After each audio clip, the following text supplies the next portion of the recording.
Okay, so it started recording. So let's continue. So we are in chapter 1 of Lang's book, and last time what did we do? Last time we defined integrality, integral closure, integrally closed, all these notions, and then we proved a theorem that if your ring is a PID, and if you take its quotient field and a finite extension and the integral closure of that ring in that extension, then what did we prove? We proved that it is a free module. Uh, and what is the rank of the free module? It is same as the rank of the it is same as the degree of the extension. So this was the main thing that we did last time, and let's continue from there. So let me start sharing the screen.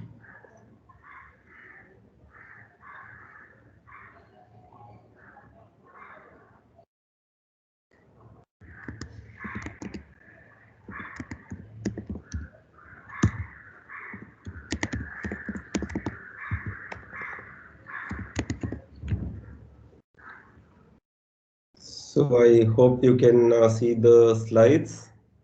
One of you can just confirm. Yes, sir. Okay, good.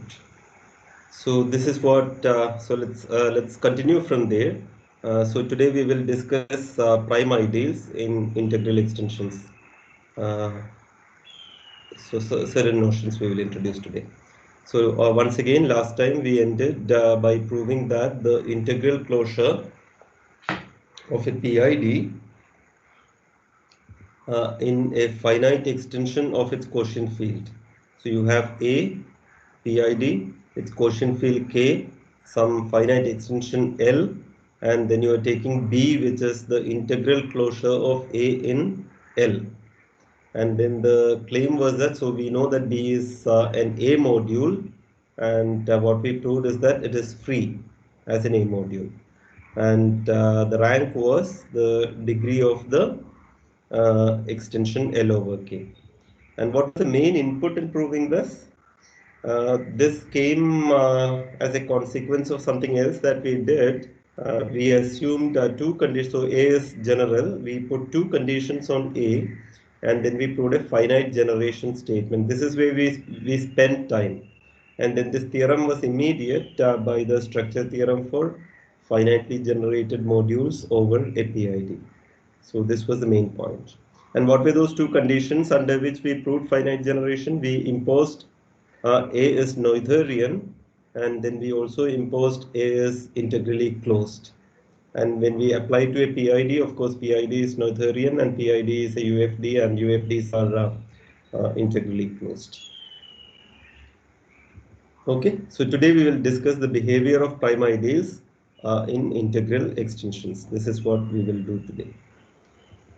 Okay, so suppose we have rings B containing A, and P is a prime ideal in A. This is small p, and this is capital P. Sometimes I might call this beta, but that is wrong. It looks like beta, so I might end up calling it beta. But this is small p, and this is capital P. Okay, so small p is contained in A is a prime ideal. Capital P is contained in B is a prime ideal of B. And we say that capital P lies above small p. So this is the definition. Capital P lies above small p. Have you seen some of these things in some other course?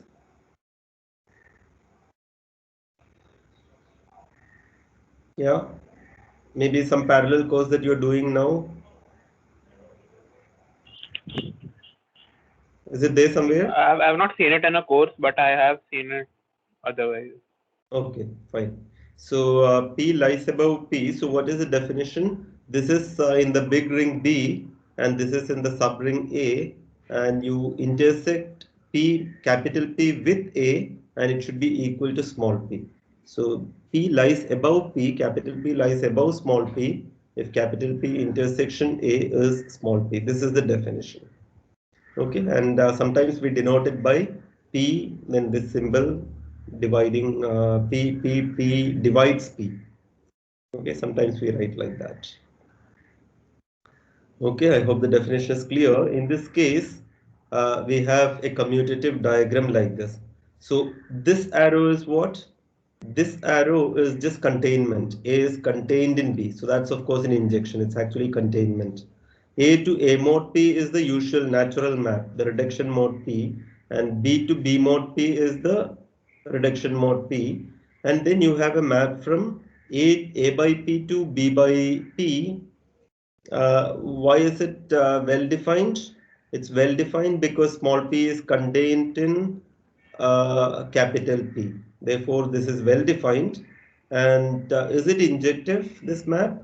It is also injective because if you send x to x plus capital P, the kernel will be those x which belong to A and capital P. So that is P intersection A, which is exactly small p. So kernel is exactly this. So this is also injective. So both the vertical arrows, this one and this one, are injections. If B is integral over A, suppose it is given to you that B is integral over A, meaning every element of B is integral over A, and integral, you will recall, satisfies a monic polynomial with coefficients in A.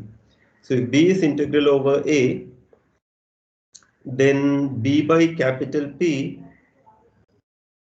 is integral over A by small p. Why is this? Can someone tell me?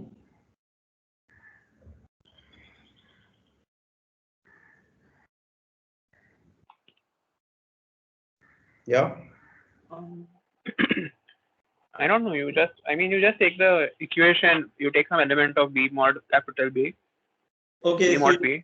of course you can directly prove, but you don't need to prove because we have observed that if you have B over B is integral over A, and if you have any homomorphism, then sigma of B is integral over sigma A. You can directly prove also, but it will amount to the same proof, right? So these are images of homomorphisms. Now this is the reduction mod P map. This is the image of that. These maps are surjective. So this is the image of that, and this is the image of that. So it's integral over this. We have seen this already. Image under homomorphisms are integral. Okay, so let's continue. You might have seen this. What is called localization. Can you just confirm? Yes or no? Yes. Yes. Yes. In 414 or the next course or? The next course, Algebra 2. Okay, so all of you have seen this, right? Anyway, quickly recall. So if you have a multiplicative set S of A, so multiplicative set meaning if X is in S, Y is in S, then the product is there. Also, I think we assume that the trivial element is there. One is in S. So if you have a multiplicative set, then you define the localization to be set of all A by S. It's a domain, so it's easy to define. So it's just a set of all A by S. So I leave it for you to check that if B is integral over A, then S inverse B is integral over S inverse A. So the multiplicative set is in A. So S inverse B is set of all B by S, and this is set of all A by S. Both are rings, and you can check that S inverse B is integral over S inverse A if B is integral over A. Please check that. And also if A is integrally closed, meaning integrally closed in its quotient field, then S inverse A is also integrally closed. The quotient field of A and quotient field of S inverse A are same, right? Yes. And so if A is integrally closed, then S inverse A is also integrally closed. So you can check this. So please do check this and observe that a domain A is integrally closed if and only if A is integrally closed if and only if A subscript M is what? Did I introduce this notation last time? Maybe not. So A subscript M, or for any prime ideal P, A subscript P is the localization at P. What is the meaning of localization at a prime ideal? So you just have to say what is your multiplicative set, and the multiplicative set is the complement of P, A minus P. That's multiplicative, no? A minus P contains 1 because 1 does not belong to P. And if X and Y are in A minus P, then the product XY is in A minus P. Because otherwise XY belongs to P, then either X is in P or Y is in P by the definition of the prime ideal. So complement of a prime ideal is a multiplicative set with respect to which, if you localize, it is denoted by a subscript P. So here I am taking a maximal ideal M, which is of course a prime ideal, so you can localize. So the claim is A is integrally closed if and only if AM is integrally closed for all maximal ideals M of A. Do you see the proof? At least one way do you see? If A is integrally closed, then AM is integrally closed for each M. Why? S inverse A is, Yeah, because of the exercise. Because of the previous paragraph, if A is integrally closed, then AM is integrally closed. If each AM is integrally closed, then A is also integrally closed, and that follows from, so one direction is the above exercise, and the other direction is from this identity. A is nothing but the intersection of AM as M varies over all maximal ideas. Have you seen this in your algebra course? Otherwise, you prove it. It's a basic ring theory. A is same as the intersection of AM. So of course, one containment is obvious and the other containment you have to prove. Have you done this? No. Okay. So take it as a nice exercise. It's very nice. In fact, it has a very elegant argument in standard places. But try to do it yourself. If you can reach that elegant argument yourself, it's very nice. Otherwise, of course, check somewhere. Yeah. But you agree that if this is taken to be granted, then the other direction follows, no? Now what do we have to show? We have to show that if each AM is integrally closed, then A is integrally closed. So take some X from the quotient field of A, and so X is integral over A. Therefore, X is integral over any bigger ring. So X is integral over AM, each of this AM. So X is integral over, does it follow? So if each AM is integrally closed, yeah, correct. So if X is integral over A, then X is integral over each of these AMs, and therefore X belongs to AM because AM is integrally closed. So X belongs to AM for each M, therefore X belongs to the intersection, therefore X belongs to A. So the other direction of course follows from this. So this is what you need to prove. So please check this. This is basic ring theory. Okay, just the definition of maximal ideal and the definition of localization.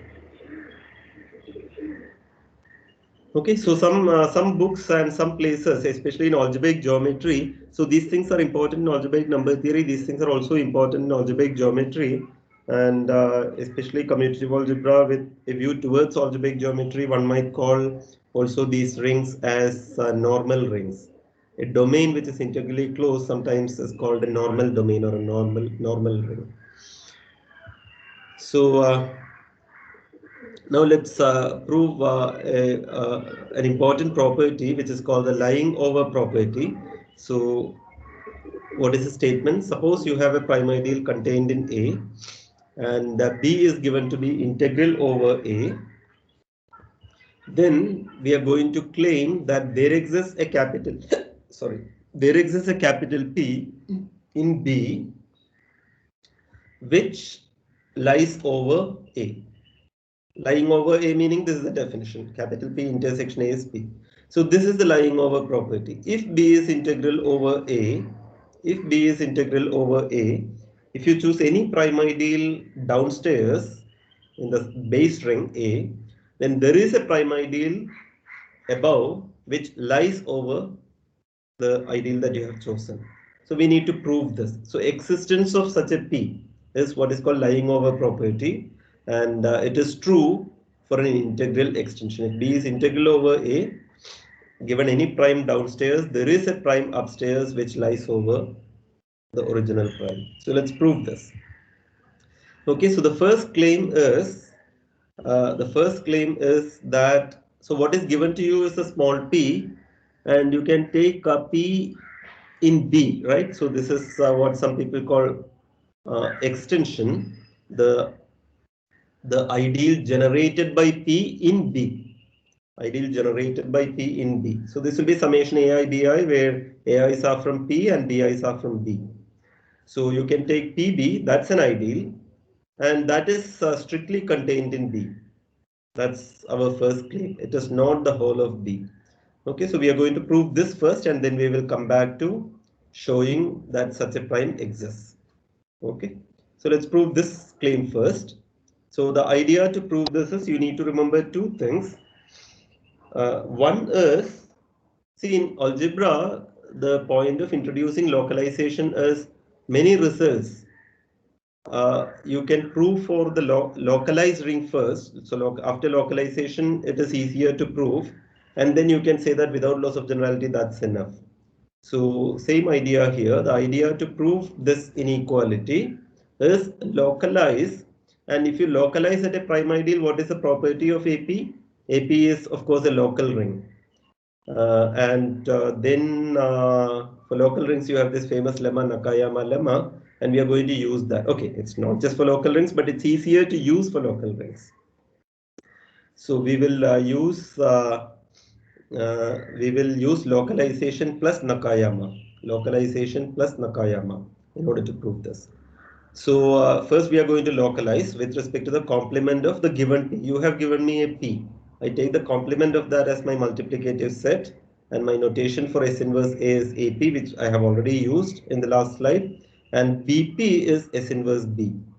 Okay, it's the same set. So the multiplicative set is inside A, and that continues to be a multiplicative set. Multiplicative set, if you choose in A, that's of course a multiplicative set in B also, and BP is S inverse B. Okay, and then AP is a local ring. Local ring meaning unique maximal ideal, and its unique maximal ideal is what? It is P times AP. So S inverse P is what we denote by MP, which is nothing but P times AP. You can check this, that this will be the unique maximal ideal. In fact, it's obvious, no, that this is a unique maximal ideal. Why is this the unique maximal ideal? Because anything outside this, anything in AP will be of the form A by S. And if it is outside PAP, then A also is outside P. So anything is A by S, and A is outside P, S is also outside P. So such a thing is a unit. So outside this consists of units, therefore this is the unique maximal ideal. Okay.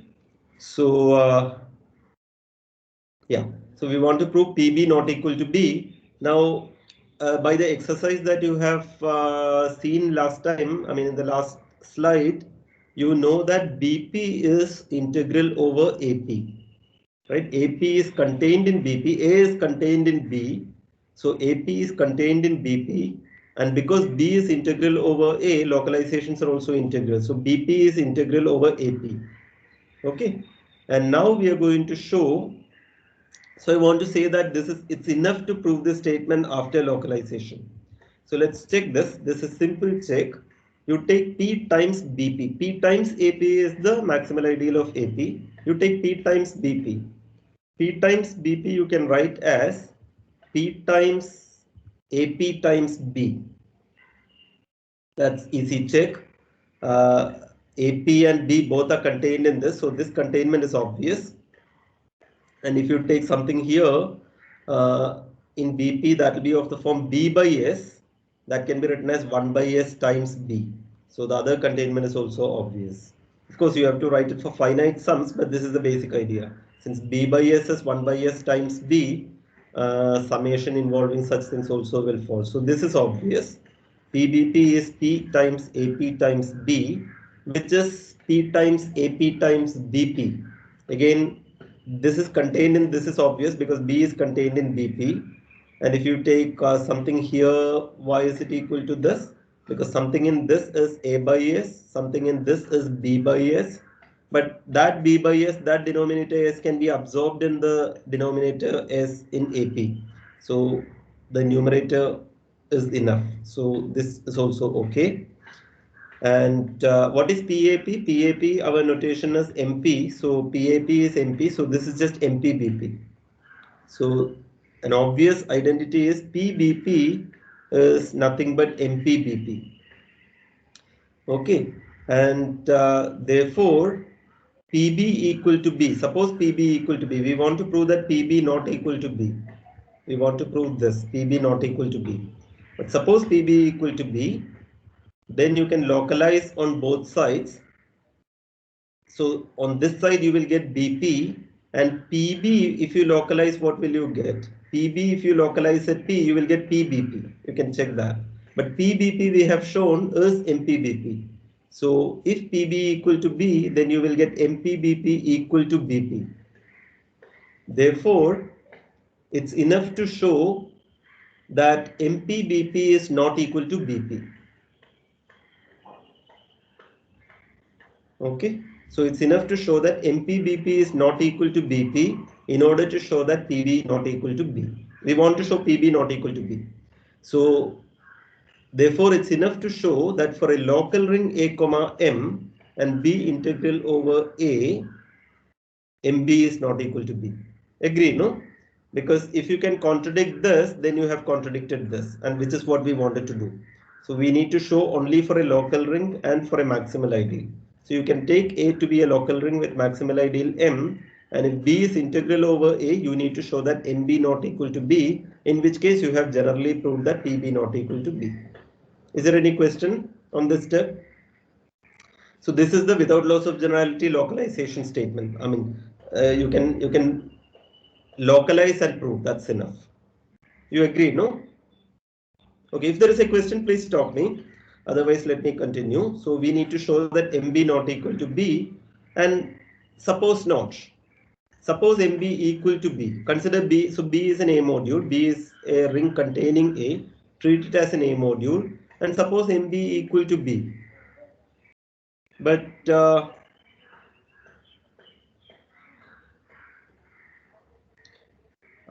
B is an A module and MB equal to B, and I am claiming B equal to 0 by Nakayama.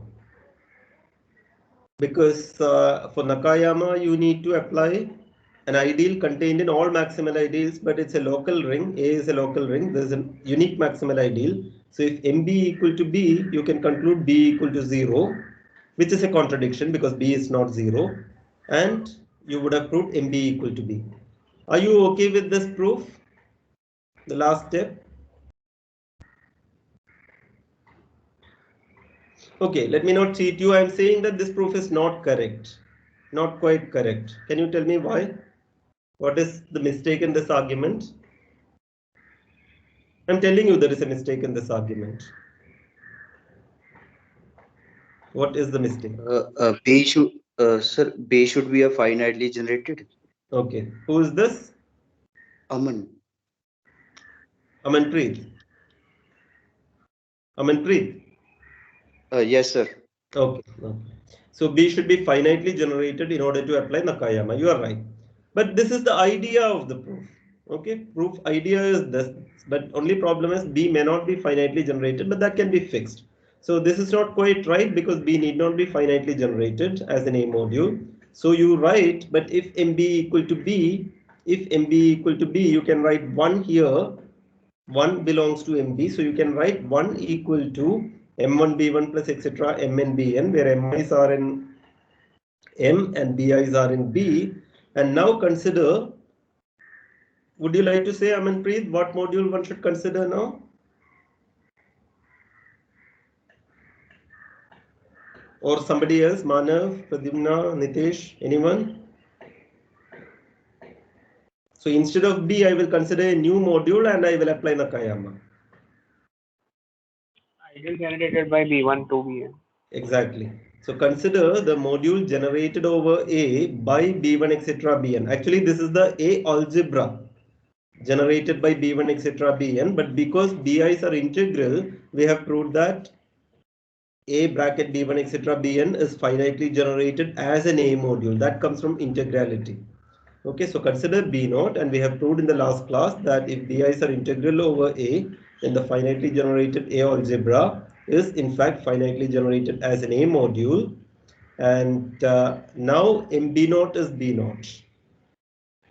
MB0 is B0 because one involves only the BI, so MB0 is clearly B0, and that's a contradiction because now Nakayama applies because B0 is finitely generated, and Nakayama would say that B0 is 0, which is not true. So this is the small trick in order to apply Nakayama. So we are done. So what we have proved is, if A is any ring and B is integral over A, and if P is a prime ideal in A, then we have proved that PB not equal to B. That much we have done. What is the aim? Aim is to show that there is a capital P in B lying over small p. That's what we need to show. Okay. So what we have done is, so for any P contained in A and A is contained in B, with B integral over A, we have proved that MPBP is strictly contained in BP. Right? We have shown that PB is never B, and in particular, PBP, which is MPBP, is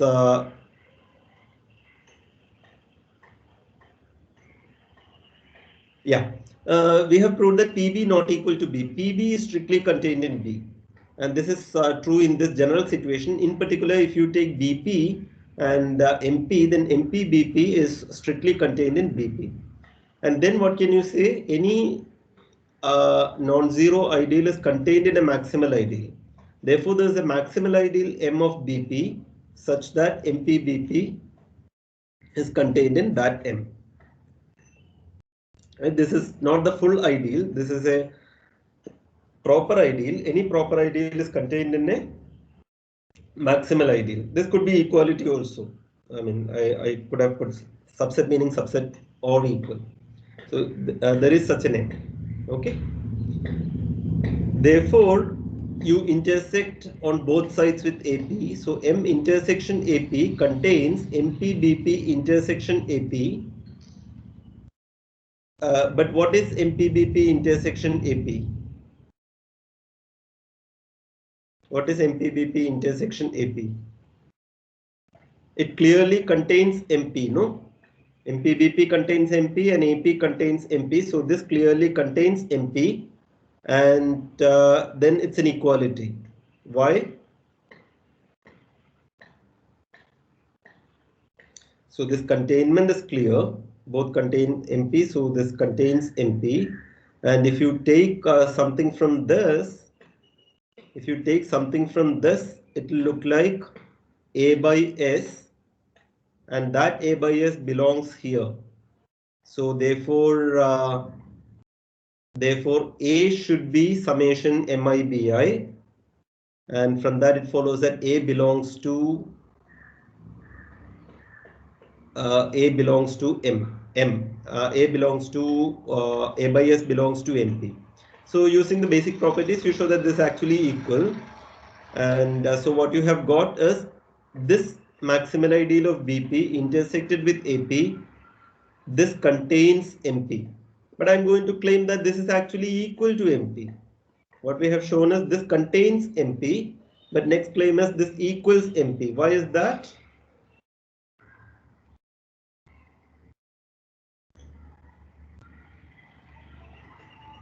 Because MP is a maximal ideal. MP is the maximal ideal of AP.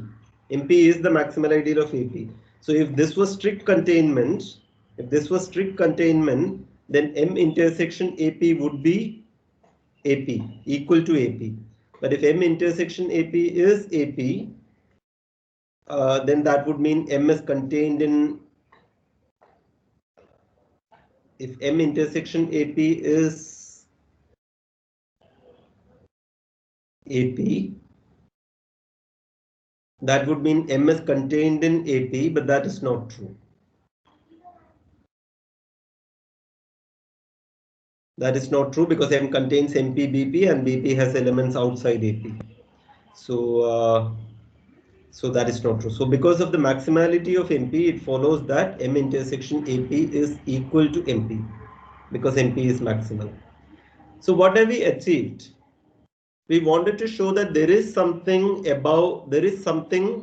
in B lying over P. But what we have proved is, if you localize and if you consider AP and if you take MP in AP, there is something in BP lying over MP. So what we have proved is what we wanted to prove at the local level for the maximal ideal. Okay, but now we have done the basic work. Now what we do is, do you want to take a guess how the proof will be over? Having constructed this M, which works at the local level, we want to come here and prove something. There exists something in B lying over P. Do you want to guess a candidate? What should be my prime ideal in B? From this slide is somewhat suggestive, no? You have got a candidate capital M in BP. Now, how do you get a ideal in B?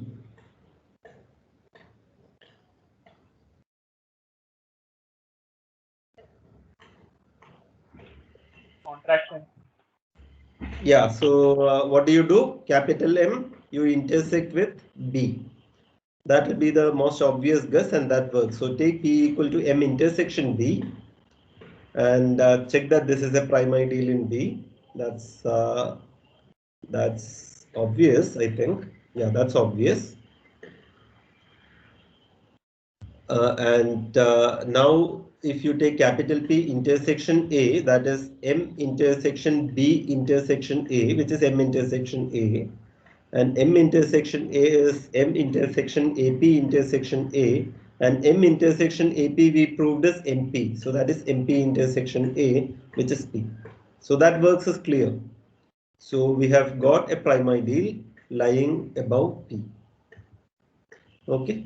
So the proof, what was the main point of the proof? Main point of the proof is localize and use Nakayama to show that PB is not B, and do that claim in the local situation in order to construct a specific maximal ideal in BP, and its intersection with B gives the correct ideal. So that is the proof of lying over. And there is this result called going up theorem. So that is a corollary to lying over property. So what is going up?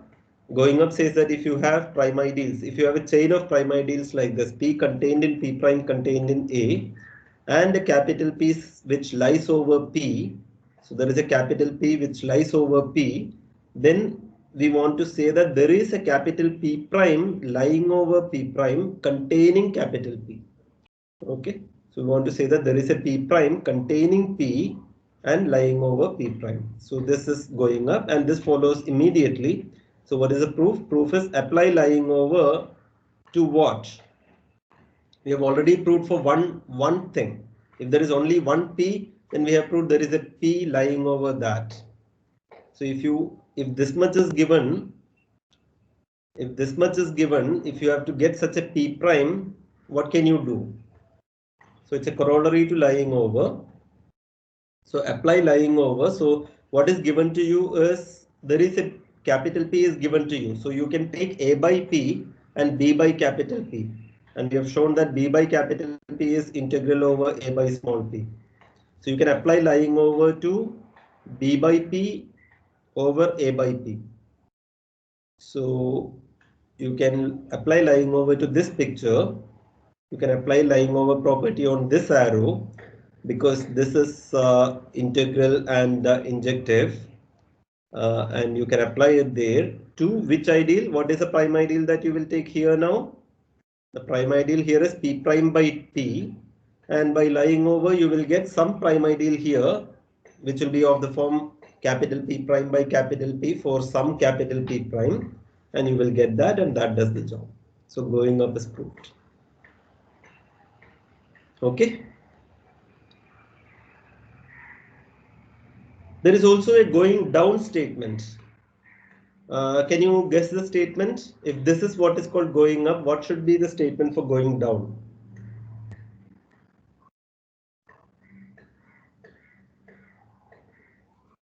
So going up is That's this the much. same, right? You have something which lies over P prime, then we need to find something which lies over P. Yes. So that will be going down, taking a step down. So going up, what is given is P prime containing P in A, and what will be given to you is a P prime lying over P prime, and you have to compute, you have to find a P lying over P the other way. So if you want to keep this notation, reverse the inclusion here. P containing P prime, and what is given to you is this, and you have to prove that there exists P prime contained inside P such that this is true. So that will be going down. That is also true. So statement you have guessed, and this is not there in Lang. So I have taken the statement from Atia MacDonald. So if A contains P prime, and if there is capital P which lies over this one, the big one, then you can go down and you can get a prime lying over this also. There exists P prime such that P contains P prime and P prime lies over P prime. But I don't think this is true. this is not true. This is not true. So can you give an example to say this is not true? 1 minute, let me think. Yeah. Who's this? This is Manav? Yes. Yeah. So I did not think of an example, but now that you are saying this is not true, if you can give an example, we can settle the matter. Yeah, just a minute. I am assuming B over A is integral. Okay. Yes, yes.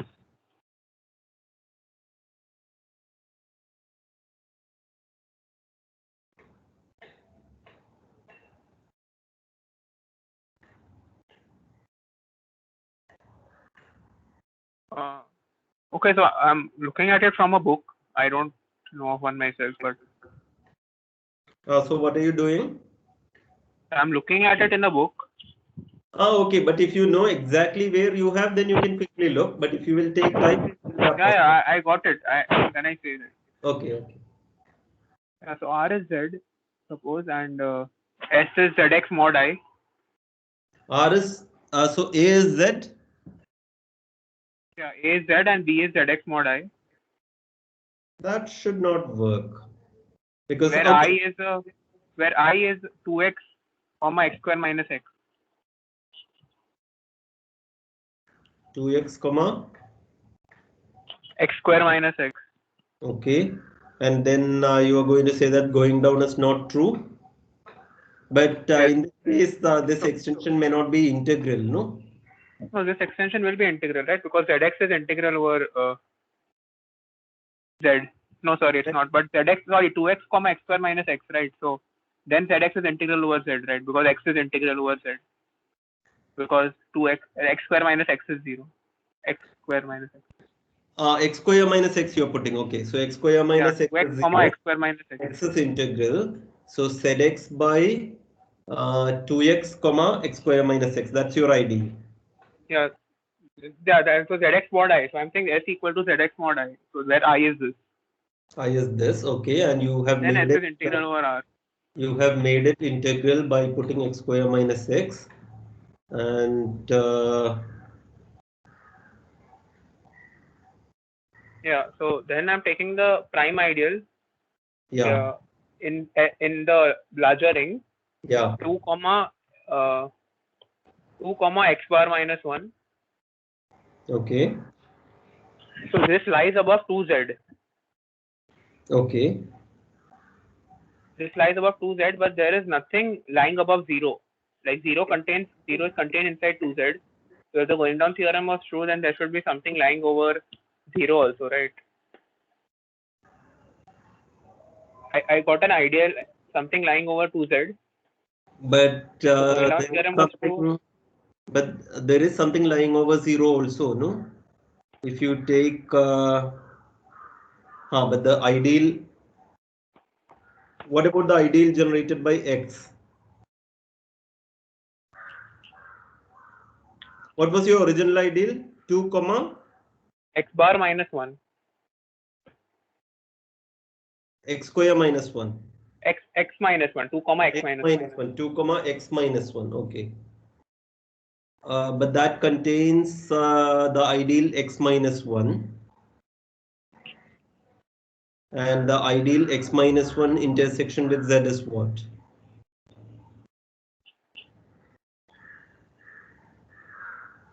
That'll be 0, no? I don't think that's a prime ideal, no, because x minus 1 into x is 0. Oh, yeah, okay. X square minus x is 0. So x minus 1 times x is 0. Yeah, that's correct. Yeah. I've checked this earlier, like it is correct, and it's in a book, so it is correct, I think. Okay. In Gopalakrishnan, if you have heard of. Okay. But there is something which is bothering me in this example.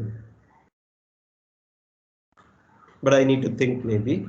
So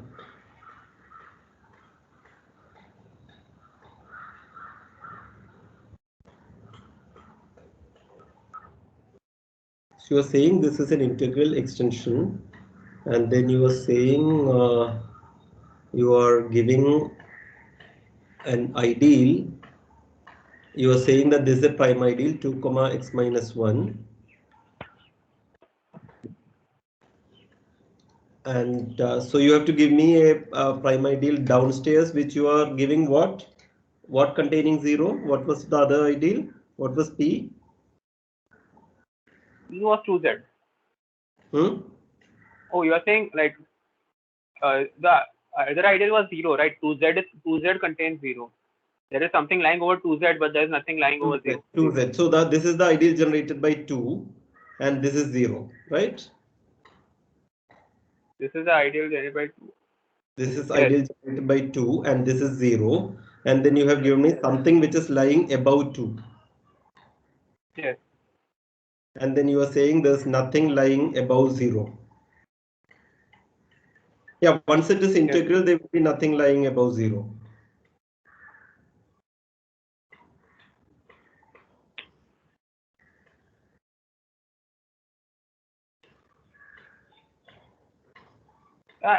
In an integral extension, that's the property, right? That the only prime ideal which lies above 0, I think, is 0 itself. It's equivalent, yeah. If you take any ideal, its intersection will be intersection downstairs will be non-zero. Okay, I will tell you what is bothering me, because my statement is for going down is B is integral over A, and also A is integrally closed. And then I'm giving a proof, which is from Up Theorem. You need both of them to be domains. Oh yeah. So all our rings are integral domains. That is true. Whereas in your case, so one is not a domain. Like one of them is not a domain. Yeah, absolutely. Okay, so you have clarified. Yeah, Z is fine, but the extension which is integral is not a domain. Correct. Yeah. So for us, we are following Lang's notation. Everything is a domain for us. Okay, so the question is, Manav, if you also remember an extension example, counter example with domains where this is failing. Okay. Because for us, all rings are domains. Yeah. If you haven't seen, that's fine. You think about it later. But if you remember such a thing, maybe you can say that right now by looking at it. No, I don't remember. Okay, then think about it, because we would like to have both domains. Okay, because all our rings are domains, and we need this condition in order to prove this. And so if that is not true, then it should fail again. Yeah. So you're right. So you took this example where the ring B was not a domain, and therefore it failed. Good. So this is also from Athiya McDonald. I will not give all the detail. I will just say that this is the basic idea. I have copy pasted. So the basic point is to show that. So what is the picture? Picture is P containing P prime, and there is capital P down, which is capital P above, which is lying above P. We have to find a P prime lying above this P prime contained in P. So the claim is, what we really need to show is P prime be localized at capital P intersection with A is P prime. This is what we have to show in order to show that there is something lying over P prime. And that's because this is equivalent to showing that this statement is equivalent to showing that there is a prime ideal of this ring BP whose intersection with A is P prime. So this is a word that Manav used a bit earlier. So what you are saying is you have taken a P prime and you are extending it to BP prime BP. So there is a prime ideal of BP whose intersection with A is P prime. So you are extending to BP and then contracting. So extend and contract and then nothing changes. So that is equivalent to a prime ideal of BP. There being a prime ideal of BP whose intersection with A is P prime. Okay, so this is a small check that you need to do. I haven't put it here and I'm just giving you the reference. So that's not very difficult. So if we show this, that is equivalent to getting a prime ideal of BP. So what is a prime ideal of BP? The prime ideal of BP will correspond to a prime ideal of B contained in P. That's what we want. Whose intersection with A is P prime. So this will solve the going down thing if we show this. So this is what one has to show. Okay. And in order to show this, you take X from the left hand side. So one side is obvious, P prime is contained in this. To show the other way, you take an X from this and you have to show that X belongs to P prime. And remember, we are assuming that A is integrally closed. So write X equal to Y by S because X belongs to P prime BP. So X can be written as Y by S, where S is outside P prime and Y is in P prime B. Right? S is outside P and Y belongs to P prime BP, so that can be taken to be in P prime B by taking the S, by adjusting the S. Right? Anything here will be of the form B by S, and that is also can be adjusted with this S. So anything will be of this form, Y in P prime B and S is outside P. So therefore Y you can write as, so Y is in P prime B, so Y you can write as A1 X1 plus etc. AR XR, where AIs are in P prime and XI is in B. And XIs are integral over A because XIs are in B, B is integral over A, so XIs are integral over A. And therefore you can consider this algebra, and we know that this we have used many times now. We know that this is finitely generated as an A module. It's a finitely generated A module, and you can check what is Y times this module. So Y times Xi is this times Xi, and AIs are from P prime. So this will be contained in P prime M. Y times M is contained in P prime M. So from this you should check. So earlier we have shown that if Ym is contained in M is equivalent to Y being integral over A. Similarly, you can check if Ym is contained in an ideal times M, that is equivalent to Y being integral over P prime. Because this is not Ym contained in M, this is Ym contained in P prime M. So same idea as earlier will show that Y is integral over P prime. Okay, so there's a small check to be done because we did not prove exactly this statement before. So you check that Y is integral over P prime, and it will have some minimal polynomial, and let us write it like this: yn plus un minus 1 etc. This is the minimal polynomial over the quotient field, right? The quotient field of A. So this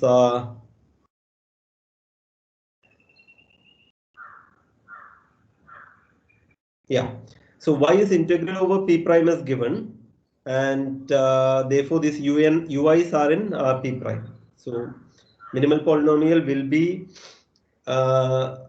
something where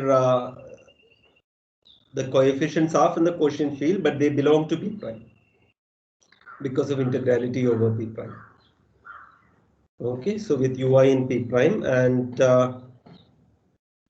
we know that, so earlier again we haven't shown exactly this. No, we have shown exactly this, that if an element is integral over a ring, then coefficients of its minimal polynomial are also integral over the same ring. So the coefficients of the minimal polynomial, the Ui's, are integral over P prime because Y is integral over P prime, which you are supposed to check. Okay, so Ui's are integral over P prime. So I claim that Ui belong to A. Why? Ui's are integral over P prime, therefore Ui's are integral over A. A is a bigger ring, and A is integrally closed. So we are using this fact, extra fact, that A is integrally closed, and therefore Ui belong to A. But if Ui's are integral over P prime and Ui belong to A, then of course Ui belong to P prime, right? If Ui's are from a prime ideal, and if Ui's are integral over a prime ideal, and if they actually belong to the ring, then they should belong to the ideal. That's easy check. So Ui belong to P prime. So that's what you have. And what do we have to show? We have to show that X belongs to P prime. This X that we have taken, we have to show that X belongs to P prime. That's where we are reaching. And what we have shown is, you have written Y like this, and that Y is integral over P prime. It has a minimal polynomial where the coefficients are in P prime. Now, what is Y? Y is X is Y by S. So Y is XS. So dividing by X, so Y is X by S. So, and you have a minimal polynomial for Y, and therefore you have a minimal polynomial for S. Just dividing by, so Y by S is X, so S is Y by X. Dividing by X power n throughout, you got this. So VI's are Ui by X power n minus I. This polynomial you have divided by X power n throughout. That's all that you have done, and you have written down the coefficients. So these VI's are in A because S is integral over A. S is integral over A.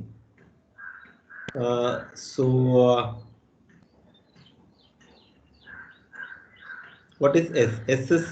S is from B, which is outside P, right? S is from B, which is outside P, but B is integral over A. So S is integral over A, and from that you conclude that these VI's are in A.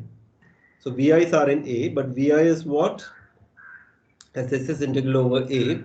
So and then what you know is Ui's are in P prime. So X power n minus I times VI, that is Ui, and from the last slide Ui is in P prime. Now VI belongs to A. VI is not some fraction, it actually belongs to A. So this product, both these are in A, and the product belongs to P prime.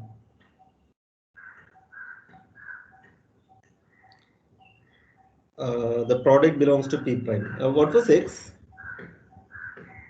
Yeah, these Xi's are in, Xi's are in B, but where is X? Yeah, X is in A. So you are using this fact that X is also in A. So up to now we have used the fact that X is from B prime BP, but X is also in A. So you have got here,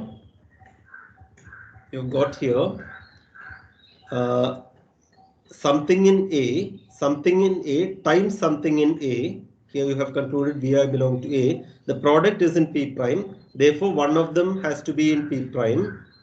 But you want to say that X belongs to P prime.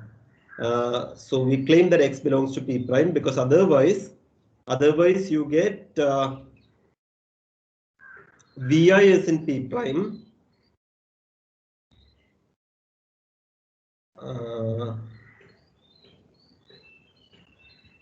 So I want to claim from this that X belongs to P prime because otherwise, yeah, from this equation, right? Because otherwise, what do you get? This product is in P prime, So if x is, suppose x is not in P prime, what is the conclusion? If x is not in P prime, then Vi belongs to P prime. But if Vi belongs to P prime from this equation, Vi belongs to P prime, taking this to, so I'm not able to highlight, yeah, taking this to the other side, this belongs to P prime, the highlighted part belongs to P prime, therefore S power n will belong to P prime, therefore S belongs to P prime. But if S belongs to P prime is contained in P and P is contained in capital P, that's a contradiction because S was outside P. S is something from B minus P. So that's a contradiction, therefore X belongs to P prime, and that's what we wanted to do. Okay, so we have proved that if x belongs to this, then x belongs to P prime. So this equality is true. And here is something that I have not done, but that's a small thing which you can check. So that gives a proof of going down. So integrally closed is important.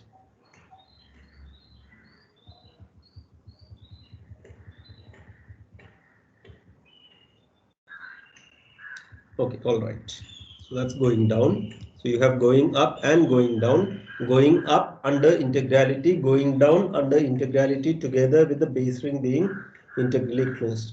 Now here is a small observation. So you have B integral over A and you have capital P lies over small p. And the claim is, so where P and capital P are prime ideals, the claim is that capital P is maximal if and only if small p is, small p is maximal. So this is easy. So if P is maximal, what you do is you consider A by P. So what can you say about A by P? If P is maximal,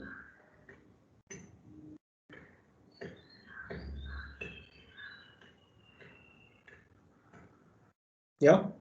I mean, obvious, no, just tell me, just to have a conversation. Yeah.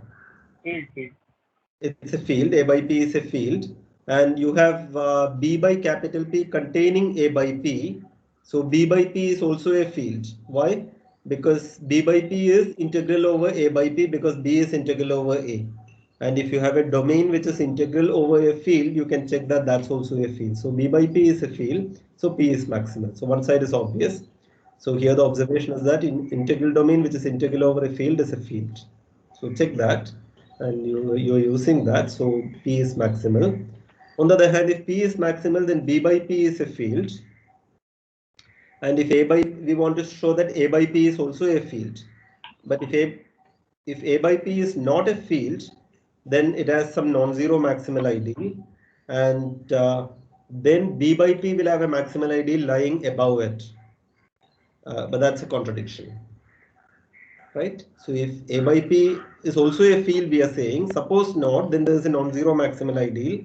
But then you have this extension as an integral extension. And whenever there's an integral extension, if you have a maximal ideal here, then there's a maximal ideal there lying above it.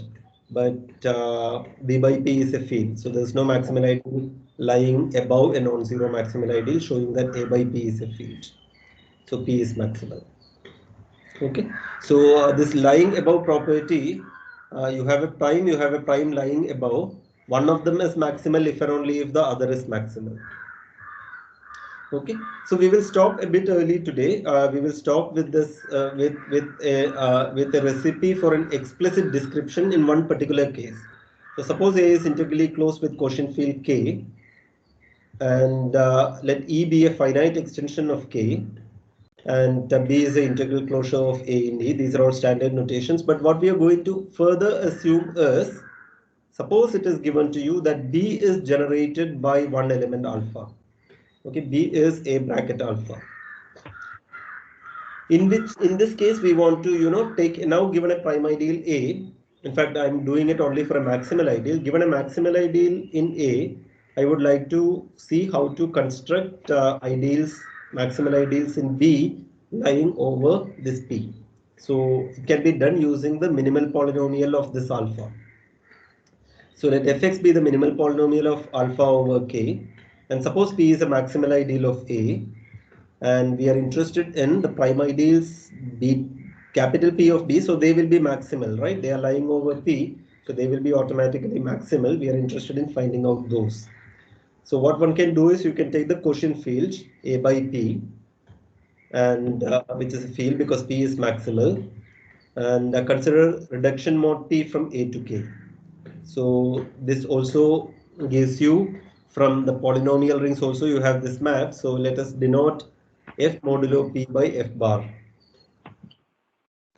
Okay, so now F bar might factorize. F was irreducible, but after this reduction mode P, F bar might factorize. Take some irreducible, take one irreducible factor. Take one irreducible factor and take any root of it. Let's say Z. So Z is a root of one irreducible factor of F bar. Okay, and now you're going to consider this homomorphism. So this is the ring given to you. This is B, and you are taking a root of an irreducible factor of F bar and you are adjoining that to this field. So you get this larger field Kz. So Kz is a field generated by Z over K. And you can consider the homomorphism. So what is the most obvious homomorphism to consider now? How does an element in A alpha look like? It will be G of alpha, where G is a polynomial with coefficient in A. So this homomorphism is nothing but sending alpha to Z. Okay, send alpha to Z. So if you have any polynomial G, send G alpha to G bar Z. G bar is reduction mode P on the coefficients of G. Okay, so this is well defined. So what do you have to check to show that this is well defined? If there are two polynomials G and H, so that G alpha equal to H alpha, then you have to show that G bar Z equal to H bar Z. In other words, if G of alpha is 0, you have to show that G bar Z is 0. But that's obvious, no? Because if G of alpha is 0, then F divides G equal to F times something, because F is the minimal polynomial of alpha. This F was the minimal polynomial of alpha. So G will be F times something. So G bar will be F bar times something. So G bar of Z will be F bar of Z times something, but F bar of Z is 0. Why? Because Z is a root of an irreducible factor of F bar. So in particular, it is a root of F bar. So F bar of Z is 0. So this is well defined. So this is a homomorphism. And we want to construct prime ideal here, right? We want to construct a prime ideal here lying above P. So what you do is you take the kernel of this morphism. So if you take the kernel of this morphism, then that will be a maximal ideal because this is a field, and that maximal ideal lies above P. Why does that lie above P? Because anything in that kernel, if you intersect with A, so you are getting an element A in A which is in the kernel. So A goes to 0, but A goes to 0 means A belongs to P, because K is A by P. So the kernel is a maximal ideal lying above P. So if you have an irreducible factor of F bar, corresponding to that you have constructed a maximal ideal lying above P. Other way also you can do. Suppose you have a maximal ideal lying above P.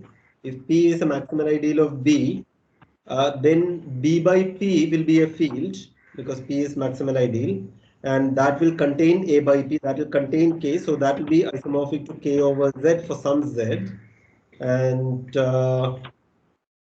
you can take the factor which contains Z. This corresponds to an irreducible factor of F bar. So the point of this slide is, in this particular case, when B is of the form A alpha, B is given to be like this, then there is a way of constructing these primes lying above a maximal ideal. What you have to do is, via the minimal polynomial of alpha, take the minimal polynomial of alpha, reduce mod P, factorize it, and corresponding to the irreducible factors, you can form that homomorphism and form the kernels. They will be primes lying above P each way. So they correspond to each other. Okay, so two remarks in Lang. One is that though we have proved it for maximal ideals, using the trick of localization, this is true for prime ideals also. Okay, so I haven't stated it here. This is my last slide, but that's the first remark. And the second remark is that B equal to A bracket alpha may not be true often, but if you localize at a prime P, BP and AP if you consider, then BP equal to AP alpha is true. If you are taking number fields, so number field meaning a finite extension of Q, that's what we study in algebraic number theory. And then BP equal to AP bracket alpha is almost always true. It is often true. So this particular observation is can be used in practice. Okay, so let's stop there now. We have 10-15 minutes more. So maybe we can chat a little bit before we end the session, but I can stop the lecture here. So let me stop sharing the screen.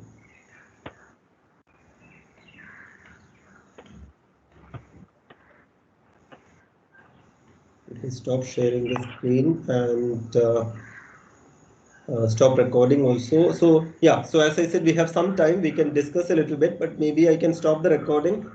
The discussion need not be part of the recording. So I'll stop the recording and then we will talk for some time and then stop.